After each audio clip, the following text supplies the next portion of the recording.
الحمد لله رب العالمين والصلاة والسلام على خاتم الأنبياء والمرسلين نبينا محمد وعلى آله وأصحابه والتابعين لهم بإحسان إلى يوم الدين.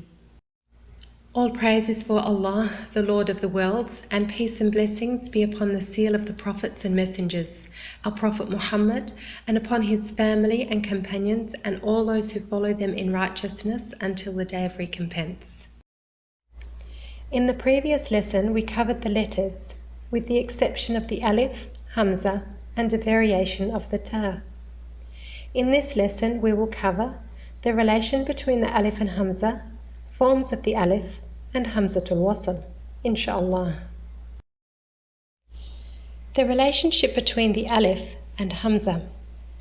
The Alif and Humza, or Humzatul-Qata', are sometimes confused as they both represent the pronunciation of the Humza in some circumstances, and that is due to the Alif taking on several jobs, some of which are 1. Alif Maddiya, the long vowel, 2. Seat for the Humzatul-Qata', 3. Humzatul-Wasl, the joining Humza, 4. Mad Iwad, an extra Alif Maddiya added with a Fathatan, and 5. Silent letters to distinguish words.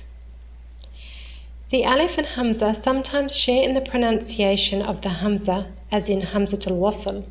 So for clarification, the Humza is referred to as Humzatul-Qata'. So now we will take a look at the forms of Alif and Alif as Humzatul-Wasl in their forms. Forms of the Alif. Note that Alif in all its forms is a preventing letter and only joins to permitting letters which precede it. 1. Alif Maddiya, Mad Iwad, and silent Alifs share some written forms as follows and can never occur at the beginning of a word.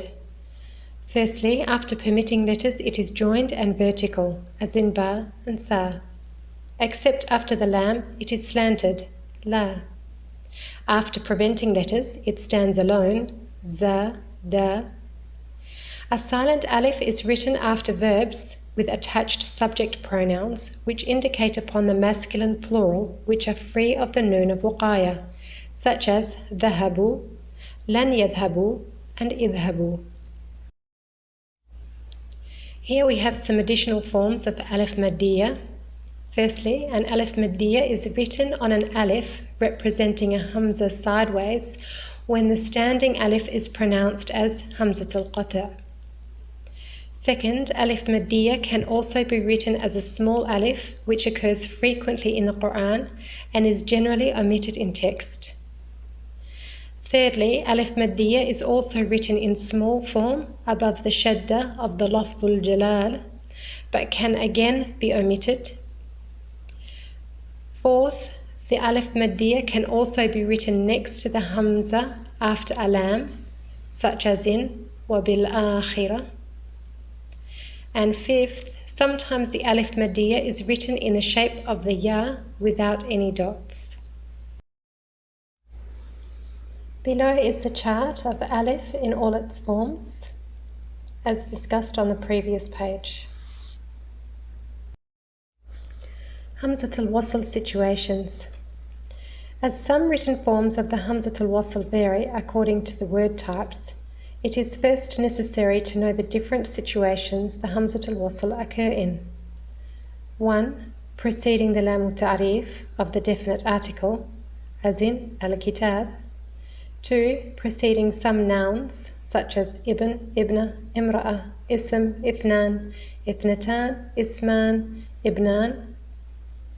Third, and preceding the Lafzul Jalala. And fourth, preceding verbs beginning with the sukoon, as in Uktub. Humzatul-Wasl forms.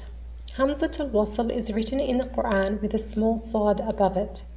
The Sad is lifted out in most texts, and as it always comes at the beginning of a word, it is represented as a standing Alif. Additionally, the Humzatul-Wasl is retained if it is preceded by a particle, such as in the Ba, Bismi. Humzatul-Wasl with the Laam of Harf Jar, the preposition. The Humzatul-Wasl is omitted after the harf jar Laam preposition, which occurs before the Laam of Ta'rif, the definite article, such as lil kitab. However, it is retained after the harf jar of Laam when preceding nouns beginning with the Humzatul-Wasl, such as in li ibni.